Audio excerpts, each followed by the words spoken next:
Après près de 20 ans passés au sein du gouvernement camerounais, le désormais ex-ministre de l'Emploi et de la Formation professionnelle Issa Chiroma Bakary claque la porte.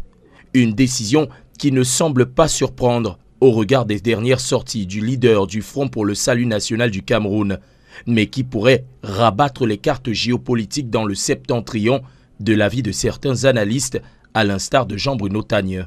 Le départ de Issa Chiroma, les implications géopolitiques sont quand même assez importantes. Certes, ce n'est pas un gros poids lourd, mais sur le plan régional, il compte quand même. Il a 3 élus à l'Assemblée nationale, dont un de l'extrême nord, 2 autres du nord. Et son alliance avec le RDPC lui permet au parti au pouvoir de contrôler un peu l'électorat de cette partie du Cameroun. Allié au Rassemblement démocratique du peuple camerounais depuis plusieurs années, le départ de Issa Chiroma Bakary pourrait ne pas avoir de l'impact uniquement dans le camp de la majorité présidentielle. Tout dépend de ce que va faire le ministre Issa Chiroma. S'il décide de se lancer en solitaire dans la prochaine élection présidentielle qui aura lieu en octobre prochain, il est évident qu'il ne fera pas grand-chose. Par contre, s'il s'allie à un opposant, n'importe lequel, cela peut permettre à cet opposant qui pourrait avoir une assise politique dans la partie sud du pays de compter sur Issa Chiroma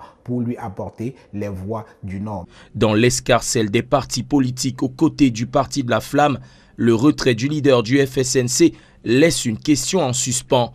D'autres partis peuvent-ils lui emboîter le pas? Il faut peut-être le prévoir. Parce que nous sommes à un moment de clarification. C'est l'heure des clarifications, c'est l'heure où chacun essaye de regarder son avenir politique. À quelques mois de l'élection présidentielle, si le jeu semble plus trouble que jamais, les ambitions politiques, elles, semblent nettement se clarifier.